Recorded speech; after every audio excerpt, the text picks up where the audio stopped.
Well, welcome back everybody. Welcome back all our web viewers. In this second half of the event we're going to be talking first of all about progress. And I'd like to start with a quote from John Gray's extremely provocative book Straw Dogs. In the early 19th century, Thomas de Quincey wrote that a quarter of human misery was toothache. He may well have been right. Anaesthetic dentistry is an unmixed blessing. So are clean water and flush toilets.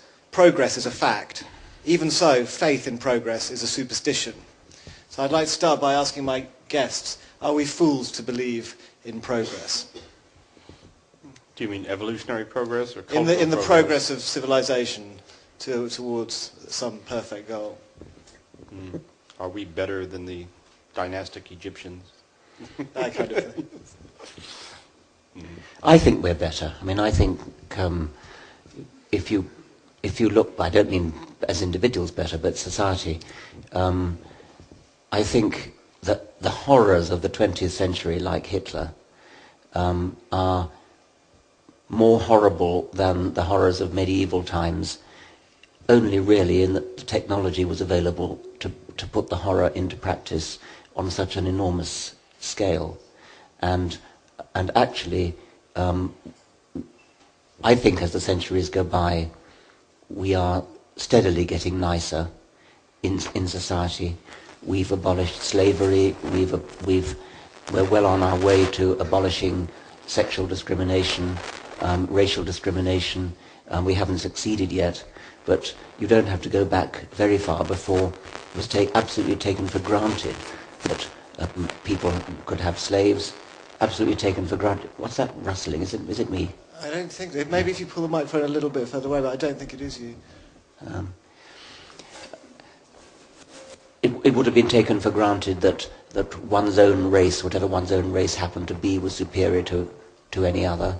So I think we have made great strides with lamentable steps backwards from time to time. But on the whole, I think the trend is in the right direction. Oh, I see. It's him.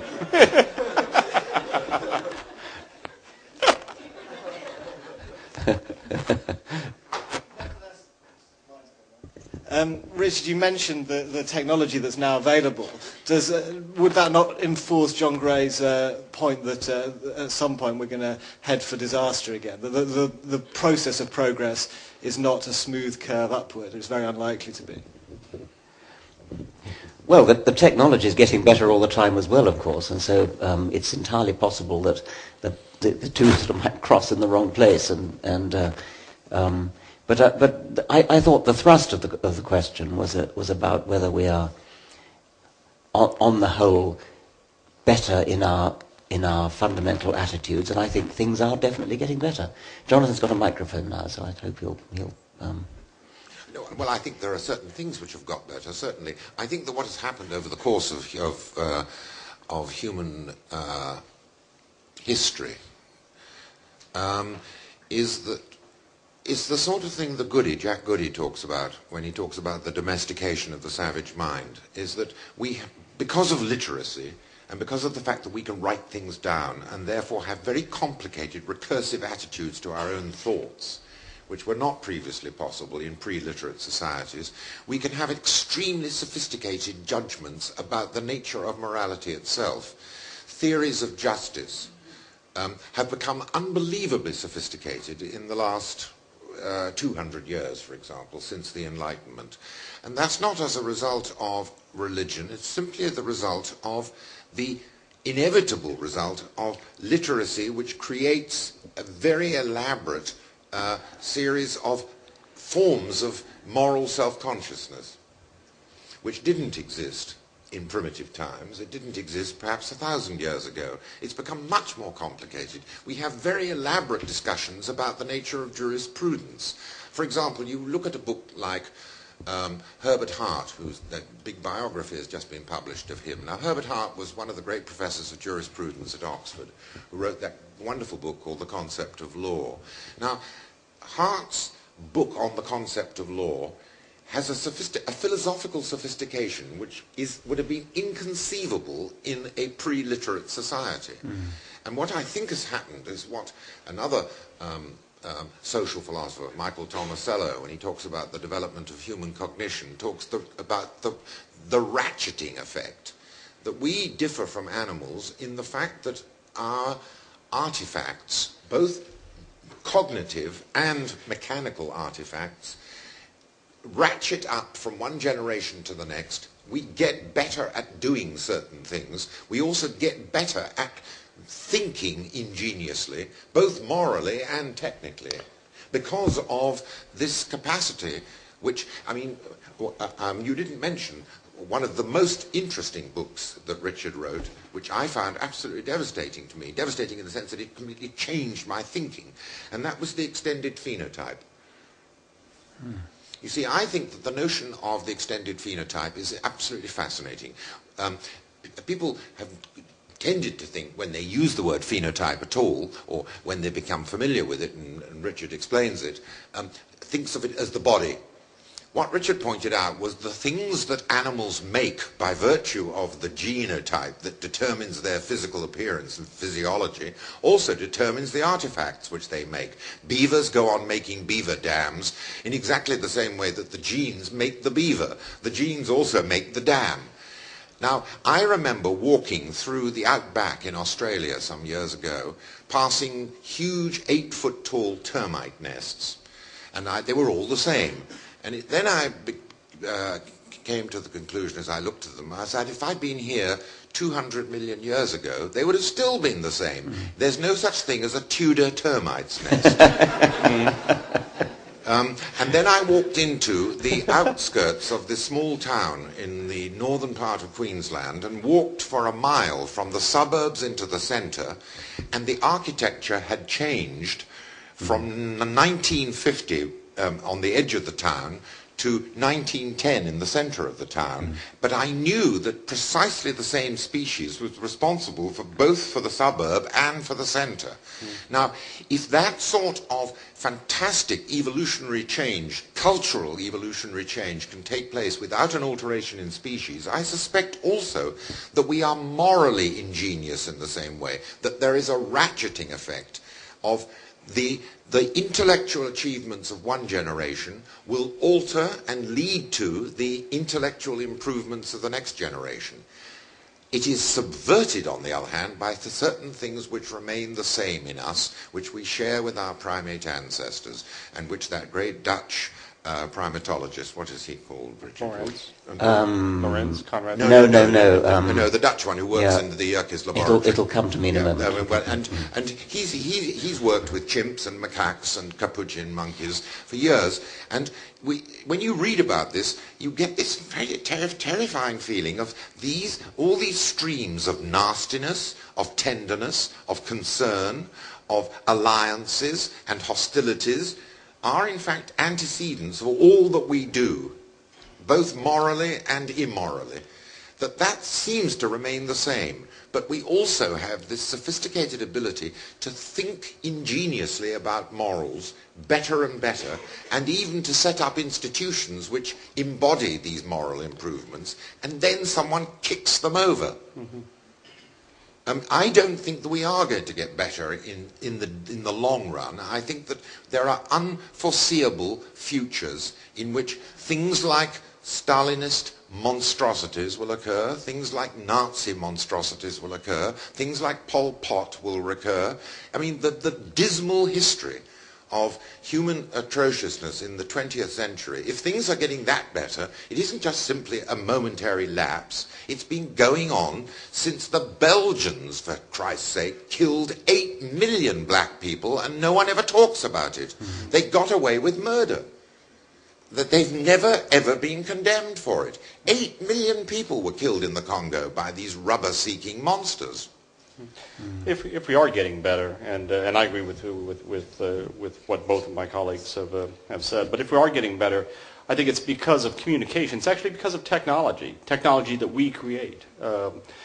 If we are able to take advantage of the thoughts that have been thought in other cultures, it's because we can now have access to that through the technology. We're undergoing a communications revolution right now that I think is going to profoundly change society, all societies.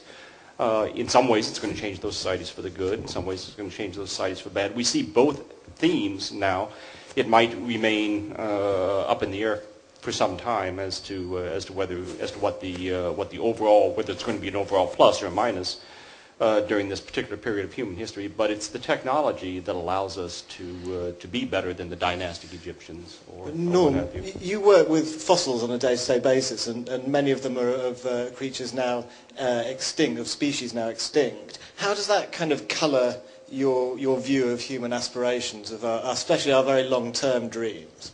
Well, it tends to make you very humble, actually, because we're very recent arrivals on this planet, and many species have great seniority, great success stories. We do, of course. Our lineage goes back. We are all joined up with all of the other animals in the past in a phylogenetic sense. But as a species.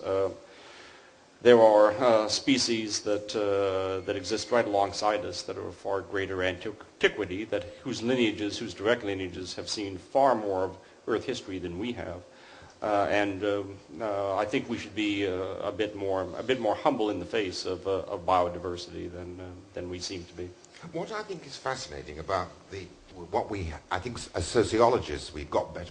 Am I transmitting? No. The communication thing, which you talk technology. About. Yeah, yes. Technology. The one thing which seems to recur, over which we seem to have very little control, and we saw it actually in the former Yugoslavia, that we have a country which can be orderly immediately after the Second World War, where very little atrocity tends to occur until the breakup of the Yugoslavian unity after Tito goes. Suddenly, invisible social tectonic plates become apparent, and you get these sort of shifts and undercuttings, and people who had previously lived together closely are now prepared to commit hideous atrocities against one another when they had previously lived amiably. I can remember a documentary appearing on the BBC must have been about 10 years ago, or perhaps more recently. It was a group of people, I think in Bosnia, and they were sitting and talking in their living room, and they were talking about something, and what they were talking about was outrageous aggression down the road. They said it hasn't reached us yet. There were these people sitting and talking, Albanians. There were Muslims and Christians sitting together having tea, and they say it's down the road about 20 miles. It hasn't reached us yet, as if they were talking about a typhoid epidemic. Mm-hmm. A year later, the documentary unit went back, and the same groups of people who had been talking about the epidemic were now in the epidemic, and they were on opposite sides of the hedge shooting at one another. Mm-hmm. Now, what we seem to have no control over, and I think whatever technical improvements, all this stuff putting us onto the internet will allow us to be extremely sophisticated about morals and have meta-concepts and meta-concepts about morals, we don't seem to be able to control, and no one has yet conceived of a technique for controlling the capacity to, as it were, treat others, once we see them as other, alien, immigrant, asylum-seeking, or another race from another lot of blood and another lot of earth. We don't seem to have the capacity to control our atrocious sadism when, in fact, social arrangements are disrupted in some way. But what you've just described, Jonathan, is just like declaring war on another country. And it reminds me of the famous scenes in the First World War when there was the Christmas truce and British and German troops met in no man's land and gave each other drinks and swapped jokes. Played soccer. And played soccer, and then went back next day and started shooting each other again. And so it's more general than just the atrocities of a Pol Pot or the Rwandan massacres or the Belgian Congo massacres. It's something that British and German and French and American decent people do to each other, or did to each other once every 20 years or so. throughout much of history. It is a bizarre... it's rather like the army ants that go into two different phases, as though a sort of hormone spread. Yeah. But it's not a hormone. It's a political decision by your country to declare war for some possibly perfectly good reason. But then suddenly, all feelings of conventional decency disappear, and you suddenly turn into a patriotic soldier, and you do your duty by your country. The whole language changes, and we move into war mode. And I bet that's what happened to those characters that you described in the BBC documentary. When they said, it's coming, it's 20 miles away, what they meant was the equivalent of the typhoid epidemic was that whatever the local tribal government was, were going to decided to declare war at some point on the other tribe. What was 20 miles away was the need to decide. Okay, the need yes. to decide as to what group you were part of. Yes. But you see, I think the declaration of war is a fairly superficial artifact, and the declarations of war may in fact move tanks around and may actually, as it were, get armies on the move and deal with the sort of, the logistics of moving things around. What actually creates the atrocities is something which will occur whether or not there have been declarations of war. The misbehavior of the Croatians towards, for example, the Serbs during the Second World War, without there being a war of one against another, they behaved badly because the Croatians were Catholics and the Serbs were Orthodox. They tested people in the way they crossed themselves. If they crossed themselves inadvertently in the Eastern way, they were instantly shot or hurled over the edge of a cliff. Difference was what created them. The declaration of war may have formalized as it were, the structures of aggression, but the actual the sense, to use that horrible French term which became so fashionable in universities, alterity, otherness. All that was required was to feel that Orthodox Christians were contemptible and invertebrate, and that Croatian Catholics were excellent and pure. You then dissolve and go to the current thing, and the Serbs are now doing it to the Kosovans, to the Albanians. The Muslims are contemptible and invertebrate to the Serbian to the Serbian Orthodox. And I think that propensity for violence, that hatred of the other, which suddenly gets triggered, is the reason for Gray's scepticism in this quote. I remember reading something written by Thomas Pynchon about 20 years ago. He said that when the R&D curves of genetics, molecular biology and robotics converge, then we're going to see some really interesting things, and some of them will be good and some of them bad. And I think one of the reasons for Gray's scepticism about our futures, about the idea of progress, is that those technologies are going to be so powerful, those propensities of violence are still going to be there. The future looks rather bleak, doesn't it, from Norm's long-term standpoint?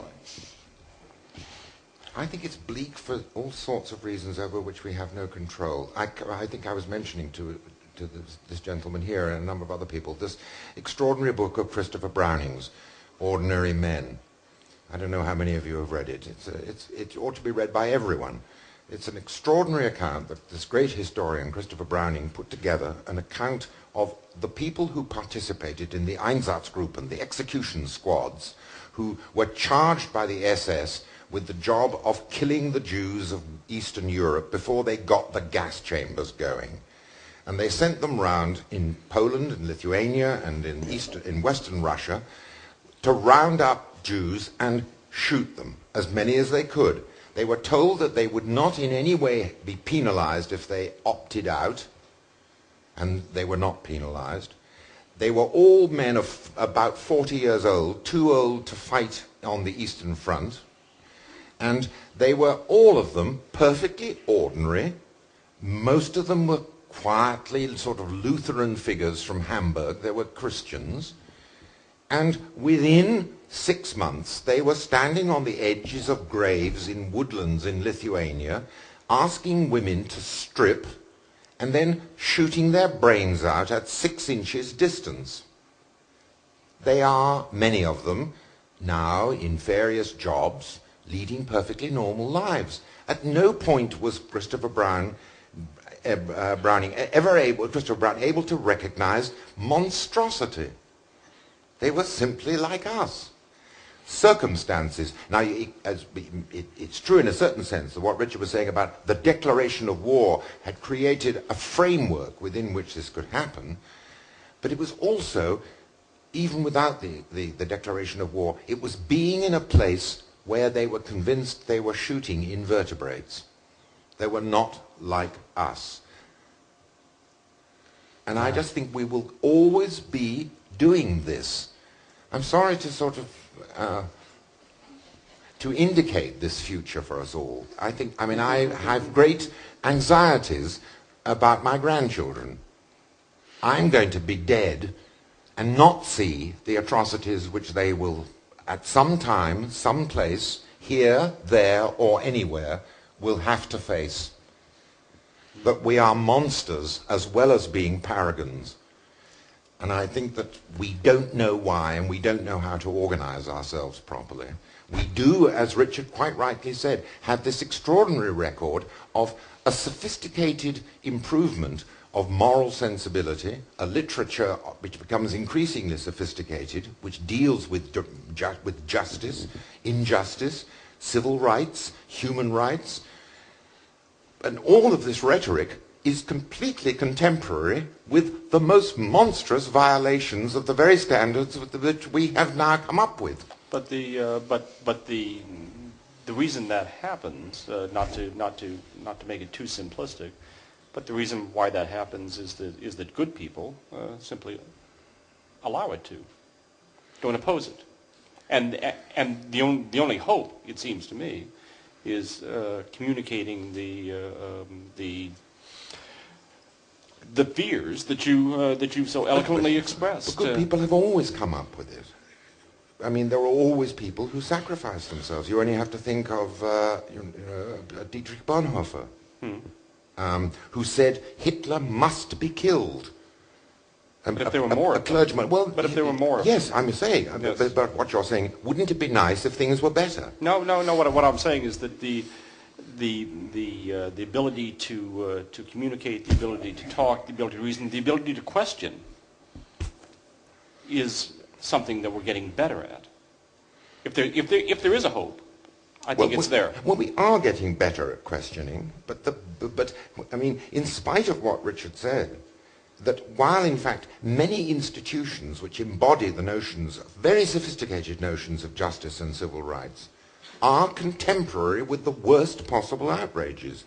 I mean, one of the most extraordinary stories is in Samantha Power's book, is the story of this strange and rather sad little man called Raphael Lemkin, a Jewish lawyer who began, not because the Holocaust had happened, he began talking about this in 1925. He tried to get governments to acknowledge the fact that the Turks had killed 2 million Armenians during the First World War. And he could never get anyone to listen to it. He spoke up and spoke up. He then, of course, after the Second World War, began to scurry through the corridors of the newly established United Nations out of Flushing Meadows, and people would run from this little bore who said, you must realize that we have this tendency to commit atrocious, monstrous acts which kill millions of people. He did it again and again and again. He coined the word genocide. And he was regarded as this terrible bore that would buttonhole you in the corridors. There are always people speaking on behalf of virtue, but ultimately these dreadful tectonic plate shifts which cause fundamental disruptions in otherwise unified communities will always break out I'm sorry to be pessimistic, but I have bad feelings about it. Let me try Richard, and and be a then little let's bit, see if we've got any questions. a little bit more optimistic. In the First World War, Rupert Brooke wrote, "Now God be thanked who has matched us with his hour." There was a great feeling that war was somehow glorious. We still have wars, but now we have anti-war demonstrators. We have people, conscientious objectors, get lionized rather than thrown into prison and treated with contempt.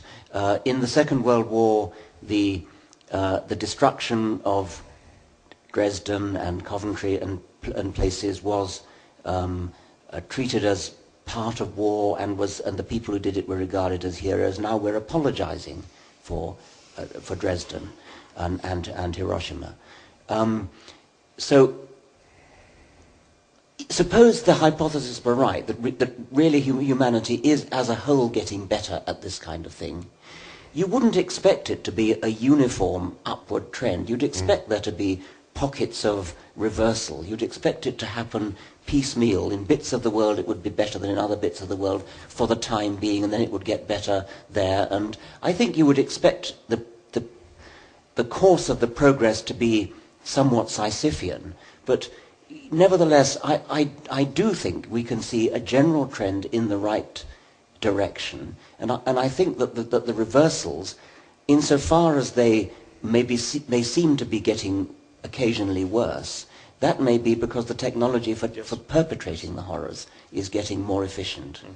The 700,000 people who were killed in Rwanda were killed without any technological advance Yes, of any well, sort. It was all done with machetes. That was Yes. it was done with machetes, but it was organized by communications. Yes. It was all, Which was technology. I think that by focusing on the atrocities in the wars, we maybe cloud matters somewhat. Everyday behaviour, the clothes that we wear that are probably made by child labour, slave labour, the everyday lifestyles that we lead that are polluting our atmosphere with carbon dioxide that's probably going to impact the most on the poorest countries in the world. All these everyday things we really can only cure by recognising that we're all humans, and by doing these everyday things we're worsening life for ourselves as well as for everyone else. But that's right. But I mean, nowadays all intellectuals would support the view that we're all humans. But a couple of hundred years ago, Yes. only we were humans, and the others Everybody else weren't. was something else. Yeah. Another question over here. Given that culture and history can be viewed as our extended phenotype, do you think it's proper to reconsider how we learn about these things? I mean, about the social sciences, economics, politics. Do you think we can get insights from what we learn in evolutionary biology? I'm unhappy with calling human culture the extended phenotype. Really, for the reason Jonathan said when he contrasted termite mounds with human architecture. The point about termite mounds is that genes that make termites build termite mounds survive better as a result of the mounds being better mounds. And so they really are adaptations in the same kind of way as termite antennae and termite legs are adaptations.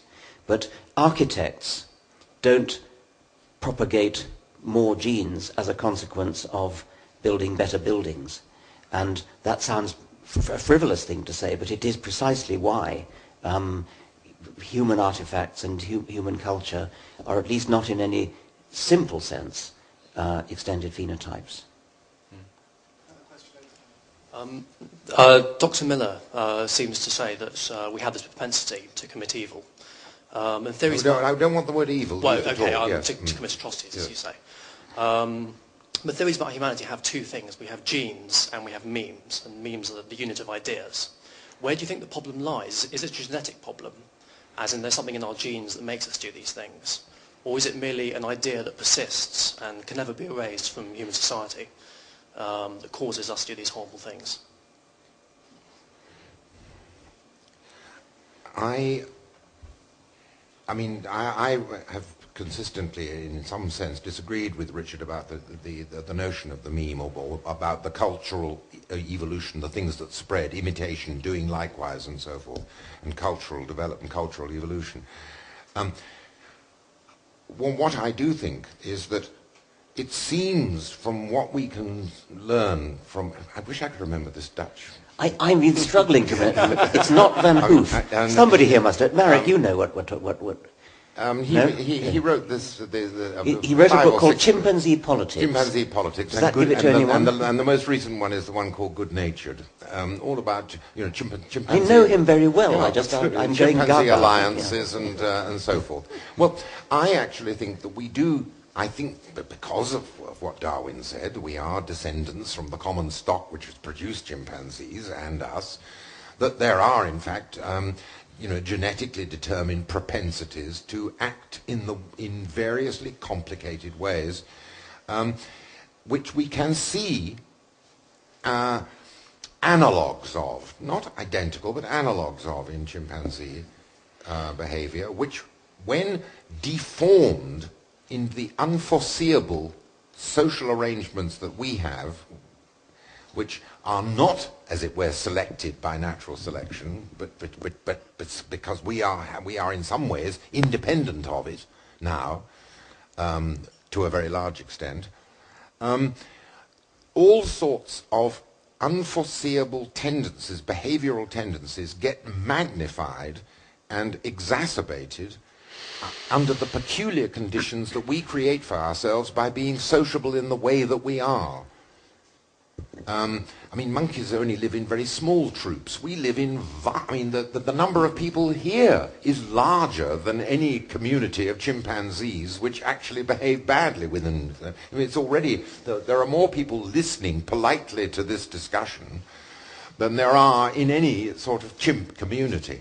So it's already become a complicated thing by virtue of the fact that we have very, very complicated urban societies and very complicated urban civilizations which conflict with one another, which, as Richard rightly said, declare war on one another. But I think that the declaration of war simply sets in motion all sorts of other things which, in fact, enable us to behave in monstrously atrocious ways. And I do not foresee, I'm sorry to be so pessimistic about it, but I just don't see it ultimately getting better. I don't think these are pockets. I think that Richard is unfair when he calls these pockets of sort of return to the horrors. I think that they are extremely ingenious horrors. Not merely because of the technology, we are also because of the linguistic technology, the rhetorical technology. It's the rhetoric of Nazism, the rhetoric of Stalinism, which actually created the Gulag. It wasn't the monstrous machinery which enabled the Gulag. The Gulag was an extremely primitive device with scarcely any machinery of any important sort at all. What it was an ideology for which there was no precedent.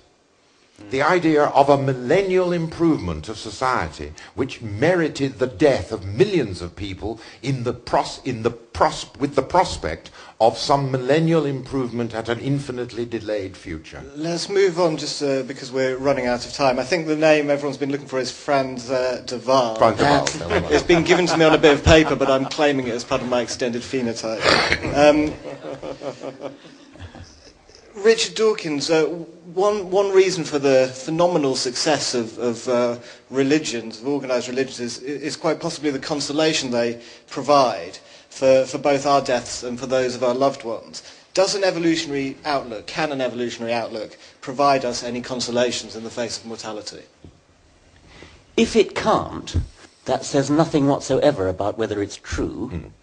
The world is divided into people who simply cannot grasp that simple point, and those who can, who cannot grasp the point that if something is consoling, that doesn't make it true. So maybe it doesn't, and it certainly doesn't offer a hope. I've gone off the air, have I? No, you're there. No, you're still there. It certainly doesn't offer a hope of living after death, which seems to me obviously a preposterous notion. However, I find great consolation in knowing that during the brief time that I have on this planet, I am privileged to be allowed to understand something, actually nowadays rather a lot, about the world in which I've been born, about the life form of which I'm a grateful part. I acknowledge that my time is finite, but I feel hugely privileged to be granted a few decades in the sun during which I can get to grips with understanding why I was ever born in the first place.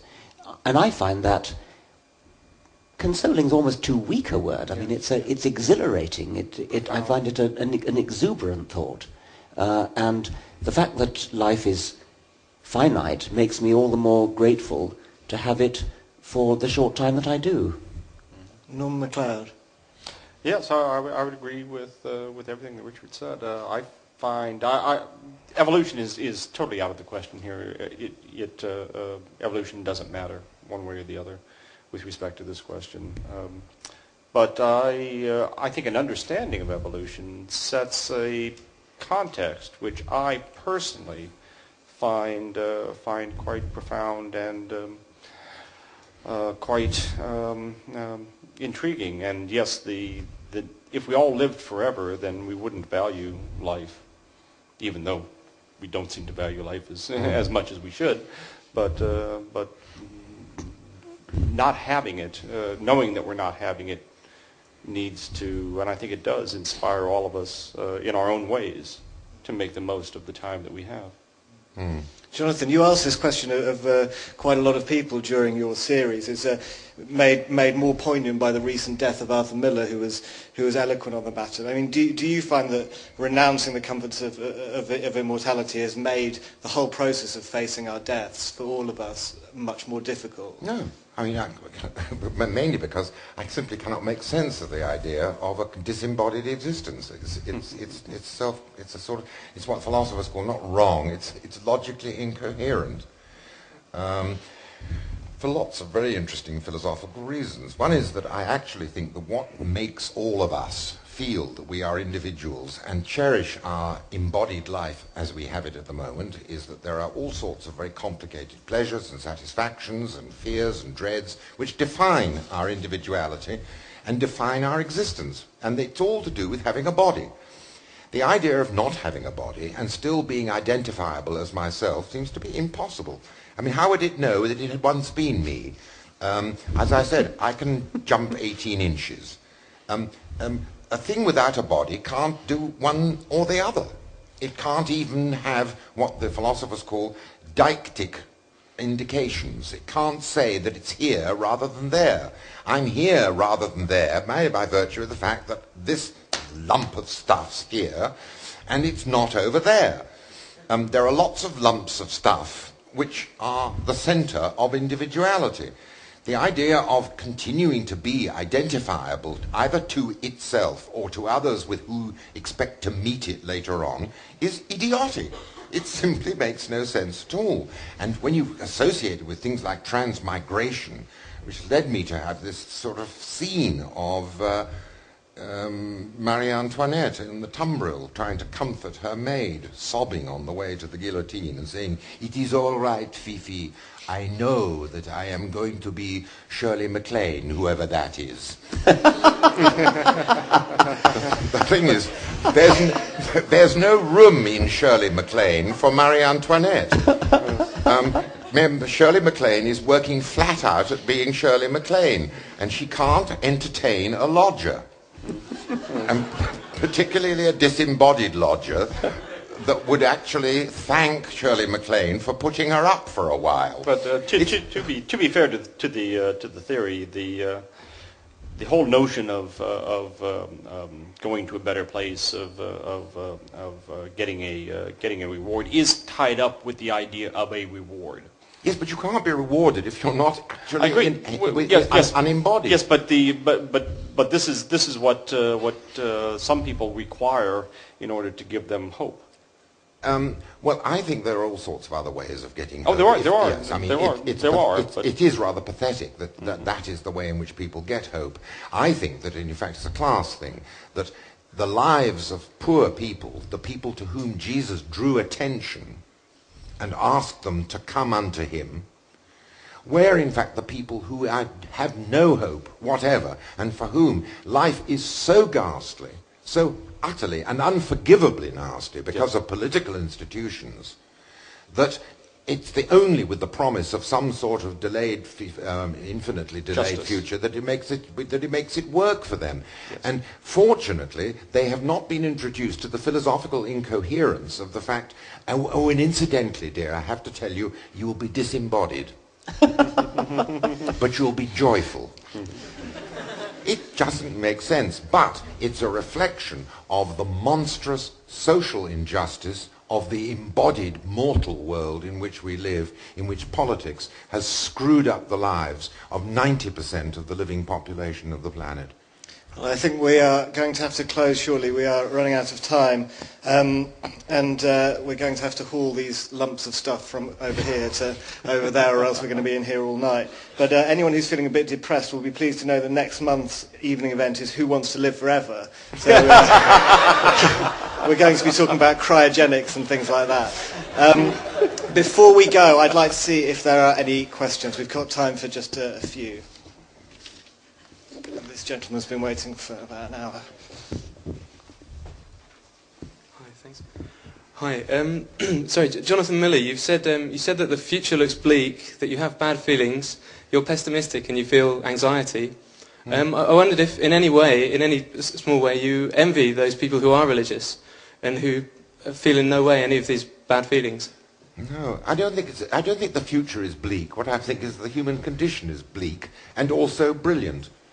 It is this weird sort of zebra-coated thing from which we can't escape by virtue of being these moral zebras that we are, being black and white, in series of stripes. I don't feel that I'm unlucky in not being religious. I just am. Or I don't feel I'm lucky in being it. It just is the way I feel. The universe and our place in it is. I don't think the future is bleak in any sense. It's always been the same. That there will always be these brilliantly sunlit episodes, as there was when everyone thought in that wonderful period in the 19th century, between the Crimean War and the First World War, or at least until the Franco-Prussian War, and then between the Franco-Prussian War and the First World War, there were these long sort of sunlit periods. But the sunlit periods were almost entirely enjoyed by the wealthy. Let everyone remember that. I mean, you get these wonderful sort of Bloomsbury sort of dithyrambs about how wonderful these long autumnal sunsets and Indian summers were. They were for people as comfortably off as the Strachys and the Woolfs and the Bloomsbury group. No one ever talked to the miners who were starving, who had rickets, who had bow legs, and who suffered from 1,000 different sorts of unjust diseases. And one of the reasons why I feel so angry with this government, with we've been betrayed into the loss of a humane socialism, that's where our hope lies, is in actually organizing our social arrangements with a bit more intelligence, humor, and sympathy. Any more questions?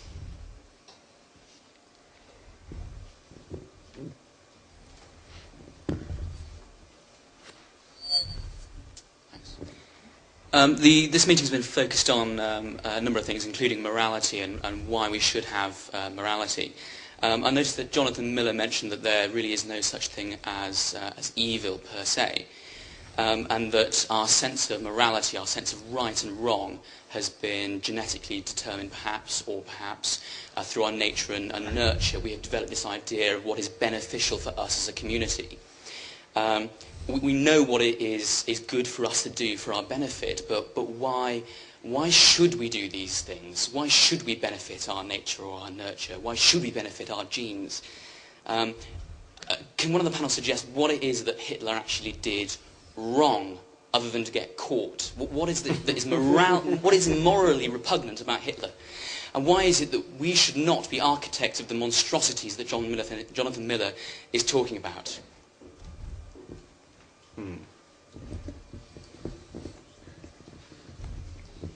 Hard to know where to begin.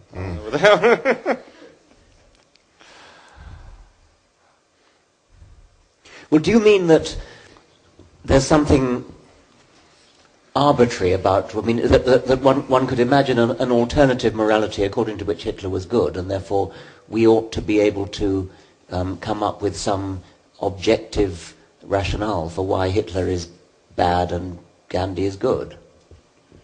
Yes, I mean, the implication that Hitler did anything wrong implies there is a morality by which we can judge him to be wrong.